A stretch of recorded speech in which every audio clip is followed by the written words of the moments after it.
Well, hi everyone. I wanted to welcome everyone to the webinar where we're going to discuss professional development for informal educators. My name is Bridget, and I'm going to give people just a few more minutes to get logged on. In the meantime, if you have any questions, you can send them to me through the chat box. If you are having any technical issues, you can try me, but I would also suggest the Citrix website. And they have a pretty good troubleshooting. So we'll get started probably in a minute or two.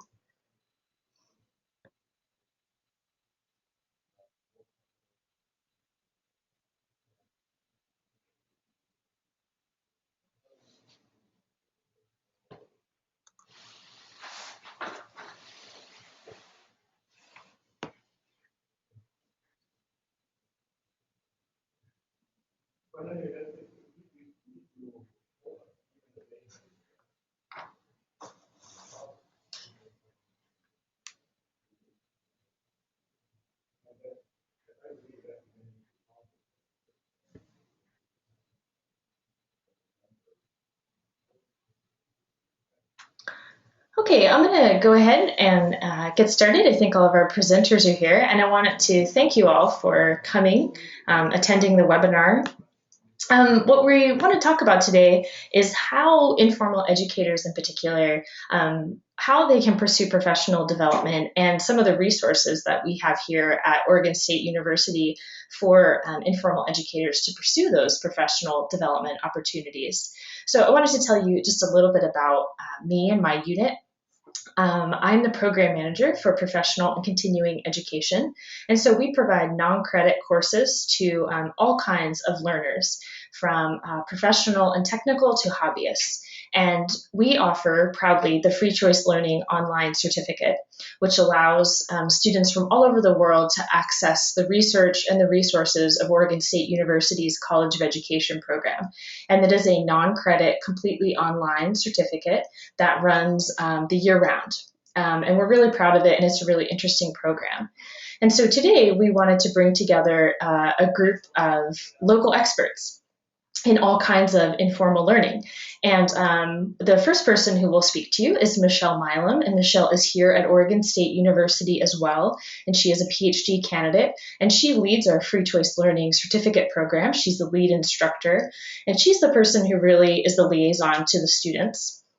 The next person who will speak to us is Adrian, and Adrian actually went through the Free Choice Learning Professional Certificate, took the courses, and she works as an interpretive planner at the Nelson Atkins Museum of Art.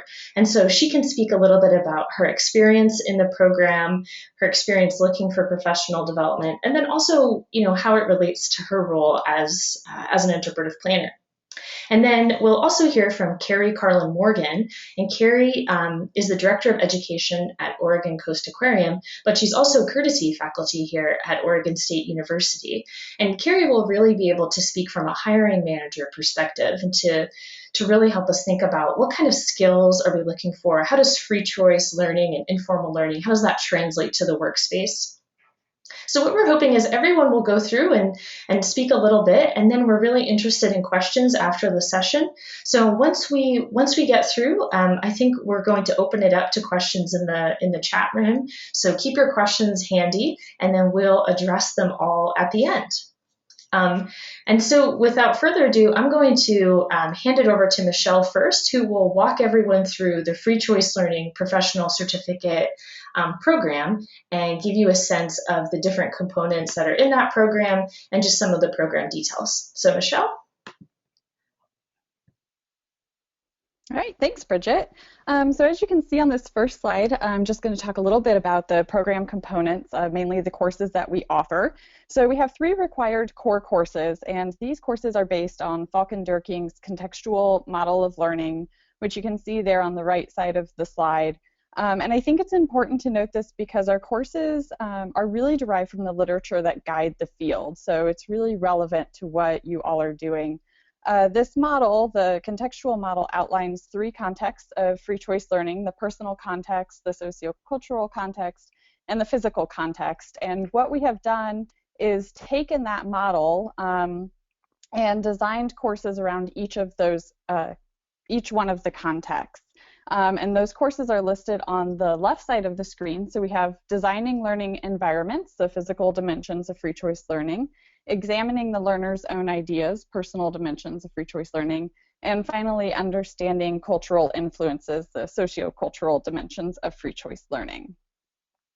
And so we have this wonderful diagram, thank you, Bridget, that shows what you need to do to earn the free choice learning certificate. So you have to complete all 3 of the required core courses, which were listed again here in orange, plus 1 elective course, and that is of your choice.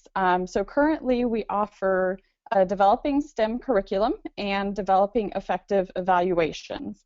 And we are in the process of creating a 3rd elective, which will either be in technology and free choice learning or interpretation education, which will focus on training volunteer interpreters.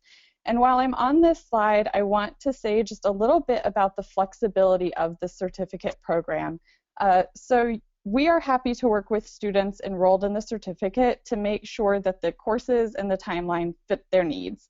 So the core courses run for 10 weeks each, and the electives run for 5 weeks, and the electives run simultaneous to the core courses. But we realize that you are all often working professionals, so there is some flexibility built into the certificate courses. So they stay open for a full year, and you can work with the instructors, me or some of our other people in the program, to make a timeline to finish on your own pace. So, of course, we encourage the students to keep up with the work while others are active in the class. An important component of the certificate is meeting and running ideas by others in the field. This is a great opportunity for you to network. So maintaining a presence in the course during the 10 or 5 weeks of that course is really best for you. So the certificate provides hands-on experiences relevant to the free choice learning field. In each course, you will complete one of the following: a front-end evaluation, a mini observational study, and a prototyping study. And those are the 3 kind of final activities that you complete for each of the core courses. And then along with that, for your electives, whichever elective you would choose to take, you would complete a curriculum development for the STEM curriculum course, or you would adapt or create an instrument, test it, and then redesign that instrument for the evaluations course. So you would be applying evaluation methods. So who have we had enrolled in the free choice learning certificate? Of course, we often have museum employees, museums, zoos, other informal learning sites. These people are often responsible for educational programs, including K through 12 programs and exhibit design. They manage volunteers, and they are outreach management, so they go outside of their site to take their experiences to the community. We've also had self-employed people who are just interested in teaching and developing educational materials around topics they are passionate about. And we have individuals with a variety of educational backgrounds. So currently we have folks from biology backgrounds, liberal arts, psychology, and other educational fields, such as people who have a teaching certificate. So with that, I think I'm going to hand it off to Adrian.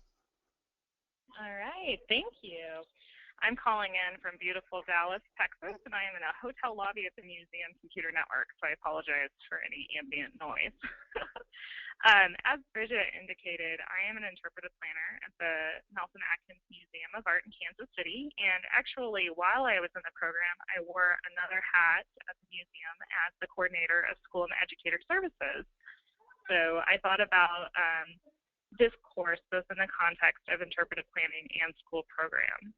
So just to let you know what I do as an interpretive planner, I work together with our curatorial and design divisions to establish scope, key messages, outcomes, exhibition look and feel, and visitor experiences for exhibitions. At our museum, we use a core team collaborative model, and so it's really helpful to have the ability to think about free choice learning and really present that to the table to advocate for our visitors. I also work closely with our in-house evaluator. I work to kind of understand and apply her findings to exhibition development or to other exhibitions. And then we also use volunteers in facilitated kind of interactions. And so I design facilitated programming and train our museum guides to work in exhibitions. Next slide, please. I actually can't see the slides, so it's helpful to have people in the background. And then for school programming, I really work to consider stakeholders' needs and expectations. So thinking about how do we address more formal education needs in an informal environment. And then we also worked closely with teachers to create professional development and kind of leverage our resources to meet their needs. All right, so what can you expect from the Free Choice Learning Program? So I am a graduate of the program, and I found it immensely helpful. I will add that I'm also a graduate student at this time, and I found that this was a very different experience than grad school. You know, you really do get the opportunity to communicate and network with folks all over the country, and people bring a lot of different perspectives and a lot of different content focuses. For example, I work in an art museum, but I was able to work with people in science centers, zoos, aquaria. So it was really interesting to kind of get a broader sense of what's going on in our field. You'll really be exposed to both foundational texts and reading articles. So you're going to be engaging in really relevant reading material. And then again, the message boards are a really great opportunity to kind of throw out new ideas, hear and respond with your colleagues. So if you do embark on this coursework, I'd really encourage you to engage in the message boards as much as you're able. So how does this translate to my work? Sorry, it's getting a little loud in here. Again, the really great thing about the relevant literature is it gives you shared language to use with your peers. So in crosswalking some stuff between fields, between different types of informal environments, you're able to look at these foundational texts and kind of really think about their applicability to your specific environment. It really gives you, the contextual model of learning gives you a really great framework for understanding what visitors are bringing to an environment and being able to align their visitor experience with their social, physical, and personal needs. And then should you undertake the evaluation elective, you'll also get a really great understanding of how evaluation works. And so if you are working with evaluation specialists like I am, you're able to kind of more easily work with them and be able to apply their findings to your project. And in particular, I think this is on the last slide for me, as a school programs professional, being able to more clearly define your practice in the free choice learning environment was really helpful, because then you were better able to shape your programming to meet the needs of K-12 teachers in the formal environment. So you're really able to shuttle back and forth between the museum environment and then the formal as well. So with that, I'll hit off to the next person. Thank you. Thank you so much, Adrienne. And then Carrie Carla Morgan will speak a little bit now just about looking at free choice learning from the hiring manager and also her work responsibilities. Good afternoon, everyone. I am the Director of Education at the Oregon Coast Aquarium, and just to give you a little picture of the aquarium before I talk about what I do here, the Oregon Coast Aquarium is located in Newport, Oregon on the central Oregon coast. It is an Association of Zoos and Aquariums accredited facility. It's the only AZA accredited aquarium in Oregon. And I would consider it, it's a mid-sized organization compared to other AZA institutions. We have about 70 staff members. So when I talk about what my job is and things that I look for in the staff that gets hired here, that will vary depending on the size of the organization and how many positions there are. And so just put that out there. This is sort of contextual into what we have here at the Oregon Coast Aquarium. Prior to coming to the aquarium, I've also worked at previously zoos and museums, so I've been in the free choice learning field for a while. As the director here at the aquarium, I'm a member of the senior team, and so my responsibilities are not just to my department, but also to the organization. I'm working on strategic visioning and planning for the facility with the other senior team members. And then for my department, I work really closely with the education staff, volunteer services staff, and interpretive staff on education programming, volunteer management, and exhibit interpretation. In addition to our education staff, we have a very large volunteer group of 200+ interpreters who are also responsible for educating the public about marine and marine content. So, this will all become, when we talk a little bit about what I think professional development should look like for you guys out there in the field, considering about changes in your career or moving on to your next steps. The things that I do are things, areas that I wish I had some more training in before I started this little adventure, would be things like working on budgets. I do a lot of budget management. I work with the development team on fundraising opportunities and writing grants, and that's a huge part of a senior level position, is making sure that your programs are funded and that you have money to make them happen. I work with board members on also sort of the strategic visioning of the organization and getting their feedback and working closely with them. And then, because we do work for a mid-sized organization, I work on this higher level stuff, but then I also work on a variety of day-to-day things with my team.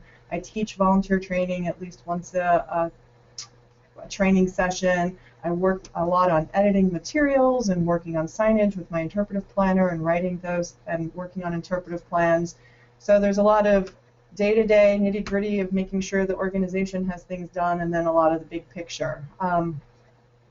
The things that I think managers and senior level staff should be doing, but isn't always necessarily a part of everybody's job, are keeping up with best practices and standards and national and state trends. I spend a lot of time looking at next generation science standards and best practices in free choice learning and trying to keep up with the literature on what's coming out and what are changes and how we understand free choice learning and education. A big part of what we do is also partnership development, and many, many grants require that you have partners, and so there's a lot of work and a lot of time that's spent working with other agencies and figuring out how to come together for the common good of making programs and projects happen. One of the things I would highly recommend for anybody is actually participating in regional and national professional organizations such as the Association of Zoos and Aquariums, or if you're in the museum world, AAM, or your regional groups. Not only you're giving back to your profession, but you learn a lot from your peers, and there's great professional development opportunities that happen at those conferences as well.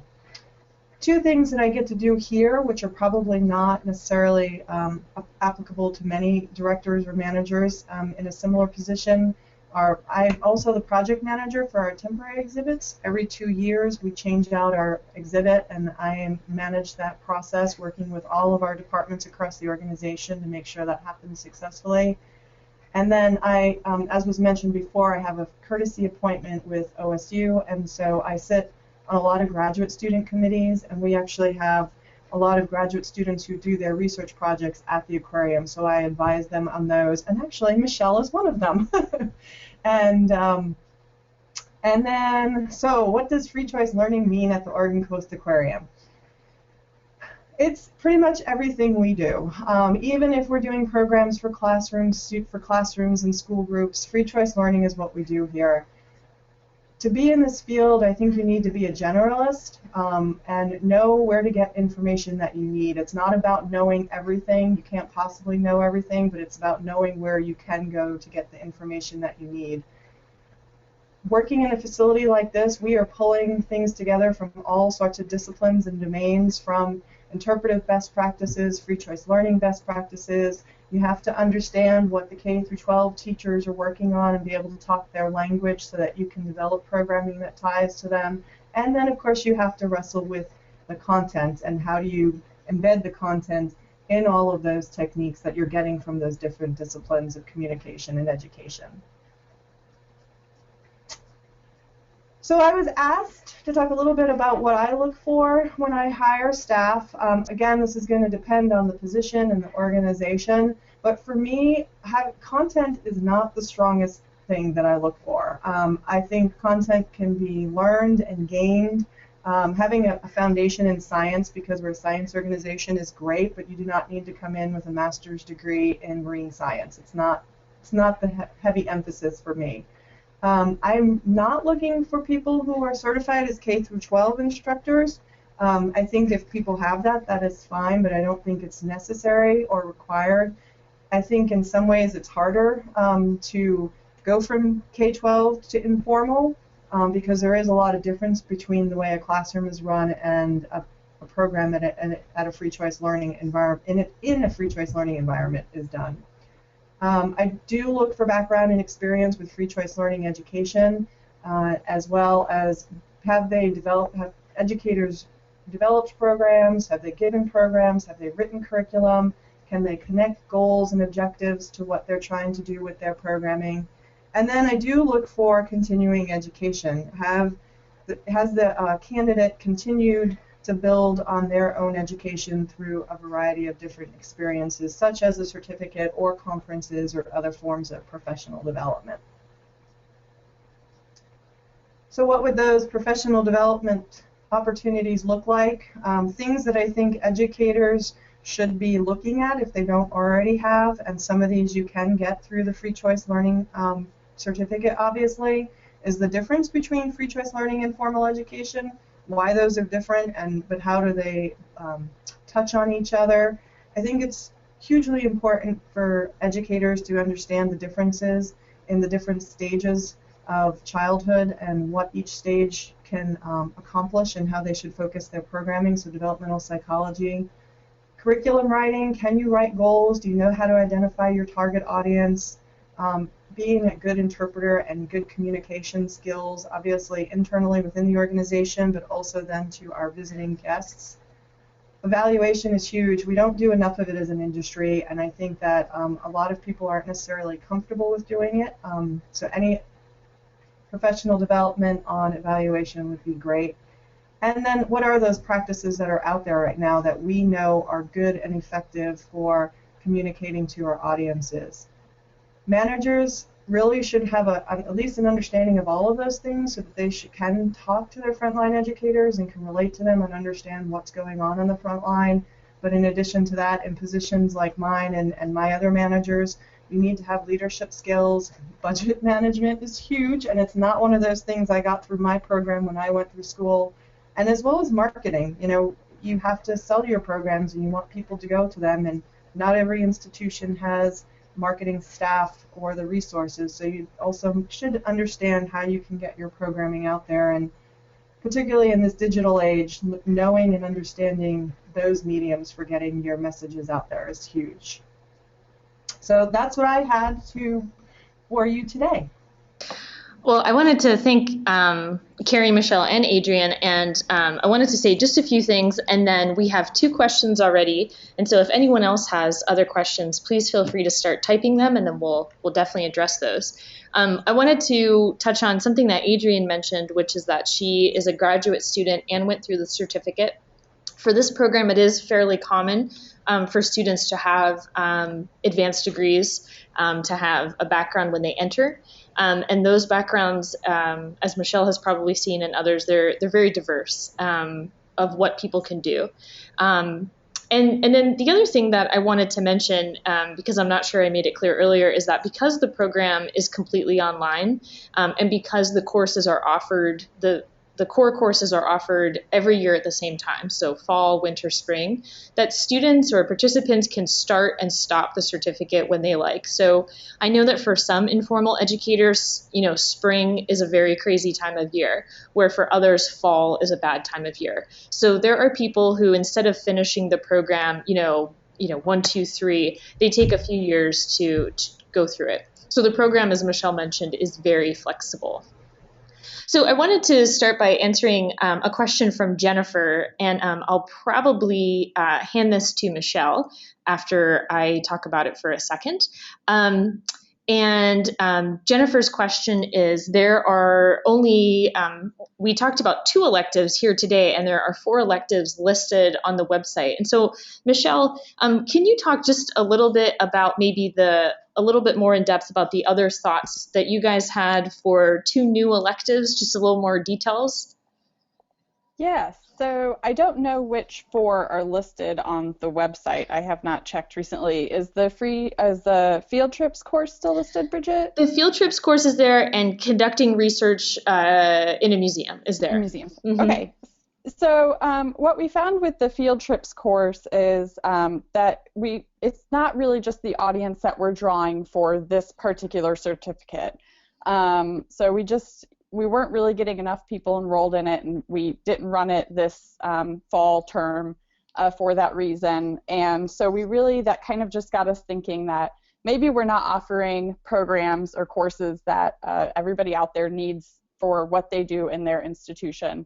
And so we, as a group, Bridget and one of the other coordinators for this online certificate, and I have been in discussions of creating those 2 new electives that I talked about, and we're focusing on one of those 2 based on a survey that we sent out to graduates of the program.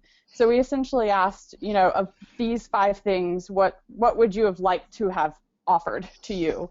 And overwhelmingly, people really wanted something that touched on technology in museums. I think technology is not going away.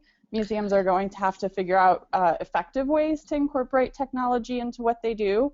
So I think that will be a course that we are developing, along with possibly the interpretation. We have access to other certificate courses around interpretation that aren't running anymore.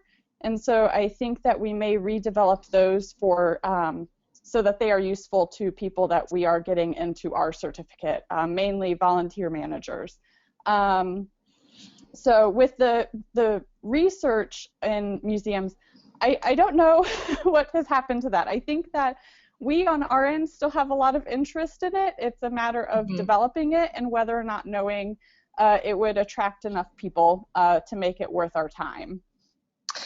Yeah, I thank you. I also encourage you, as Michelle said, when we're developing our courses and our programs, we want it to be, a dialogue. So if any of you have questions or if you have needs and you're wondering, here's the kind of professional development I'm looking for, just feel free to call me or email me, because that's really good information to know as we move forward with the program. We have a question from Danny, and I think if Adrian's still here, I might ask her to address this. Michelle could too if she wanted to.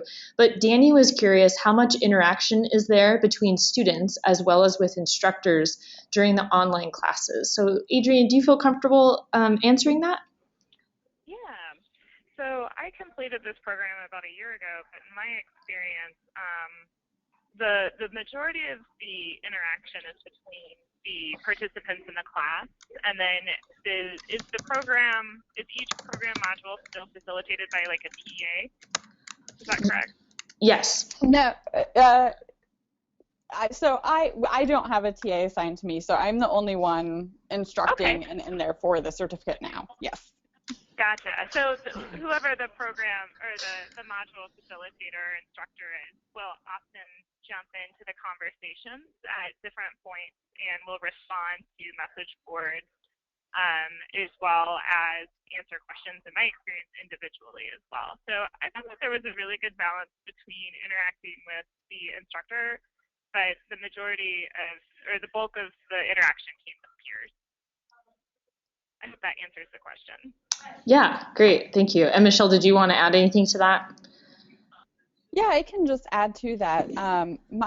As an instructor this year, so this is the second term that I've taught for the certificate, I really see it as my objective to guide and to mainly stay out of the picture.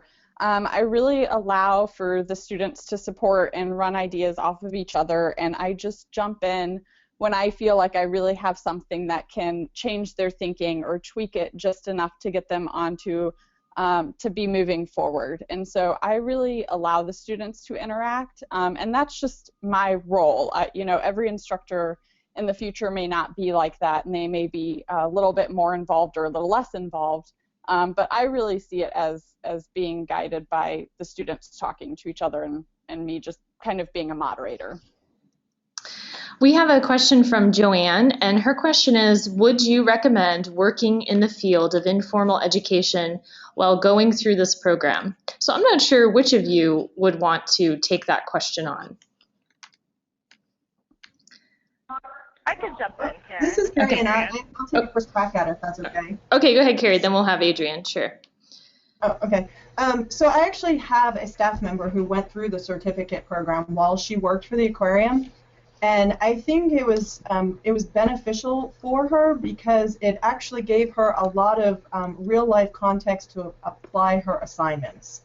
So during her evaluation section, she actually developed the evaluation for one of the projects that we were working on here. So it helped her really take what she was learning, apply it to what she was doing, and then it also helped the agency as we got the evaluation developed through that process.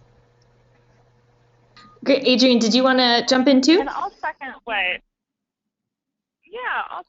Michelle said in that I was working full-time while I was going through this program, and it's just incredibly helpful to have kind of an immediately applicable environment to kind of put a lot of these ideas into place, as well as,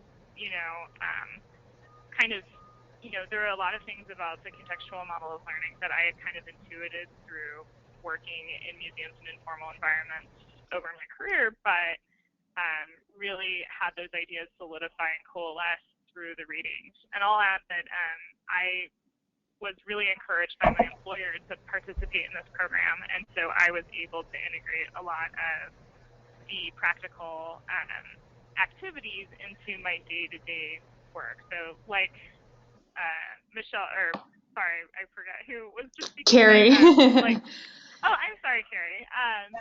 Like Carrie's employee, I was able to integrate the evaluation assignment into something that was applied into my environment. So I found it really helpful. Can I add on to that just a little bit too, Bridget? Please. I think that's it's very common. We do have a lot of people enrolled now who are employees at a museum, and they certainly do what Adrian and Carrie had said, where they complete their assignments in their site. The flexibility is not just with timelines. We are pretty flexible with the assignments as well to try and make it as applicable as it can be for your particular job. And so we allow little tweaks on the assignments to really help you get the most out of them. And with that, on the other hand, people who are enrolled who aren't in a museum do find it somewhat difficult to complete the assignments because they have to go that extra measure to coordinate with a museum to get access to their visitors to run some of our assignments or to do some type of prototyping. And so it can be really challenging for the folks who don't have that just as a home base. Melissa has a question that I think I'm going to address, and she asked that she currently works as an interpreter with 8 years experience in free learning environments and in environmental education, and she's looking to expand her skills to become more marketable for management jobs. Is this program going to give me anything new? And Melissa, I hope this doesn't sound like a non-answer, but this is for all of you. What I would suggest for those of you who have very specific questions, about your background and then how this program matches up, Michelle and I, and as Michelle mentioned, there's another coordinator, Jennifer, we're really willing to talk to people on the phone or over email. The great thing about this field is that, as Carrie mentioned, there are so many different backgrounds that come into it. And what I'd like to do, Melissa, is to actually chat with you more about that, to really make sure that we understand your skills. And we try and do that with most people who come into the program. If you have questions, we really want to talk to you before you enroll to make sure that the program is right for you. And so Danny has a question. Michelle, can you speak a little bit about the Developing STEM curriculum course and what does it entail? Oh, I will try. So it is one of the 5-week courses, and while reading all of our courses, you will do reading. So you read theory behind and literature of the topic. And in this particular one, you are focused on writing curriculum, specifically STEM curriculum, but again, because this is the certificate and we realize that we draw people from art museums, you know, it can really be any curriculum that it suits your needs. We ask that you kind of learn how to write goals, write objectives, and then write curriculum that can then be aligned to those goals and objectives. And it's very open to whatever topic you need to address. But the point is to walk you through aligning all parts of a curriculum to be a good curriculum piece. So I hope that answers your question. Since it's one of the 5 weeks, it moves really quickly, and that's really the purpose of those 5 weeks, is to get you writing curriculum. I know we do have another question from Jennifer, and Jennifer asked, because she doesn't live near a museum, how feasible would it be? And I know that Michelle spoke a little bit earlier about that. But again, Jennifer, what I might encourage you to do is to email me or call me, and then I can also connect you with Michelle and the other coordinator. There's a couple of takeaways I wanted to give just before we wrap it up, and then I'll make sure no one has any other questions. And that is that this program was developed based on Oregon State University's master's program, so that the content, the curriculum started on the graduate side, and the goal is to use this as high quality professional development and open it up to a diverse audience. But because it started and it is so based in research, I can't state this enough. We really do want to make sure that people are engaged before they enter and that they have their questions answered. So I would say that I love talking to the free choice learning potential students. They're all very interesting and they all have amazing questions. So please feel free to call me or email me. And as a credit to Michelle and her colleagues at the College of Education, I've never worked with people in higher ed who are more responsive to emails than they are. So that's a good thing for all of you. So we can always get your questions answered. The website that's up on your screen will take you to more details about cost and scheduling. Enrollment is currently open for the courses that begin in January. And enrollment for the courses in the free choice program remain open until 5 days after the start of the course. So you can, if you have questions about payments or anything like that, please contact me personally and we can discuss that. But enrollment is open and all of the links for that are on our website. And so I'd like to thank everyone, Michelle and Adrian and Carrie, thank you so much. And to all the participants who came and listened and asked questions, thank you. And again, I encourage you to follow up with me if you have any other questions, and we are very happy to answer them. So thank you very much. And I will post this webinar recording on our website in case anyone wants to look at it at another time. All right, thanks. Have a good day.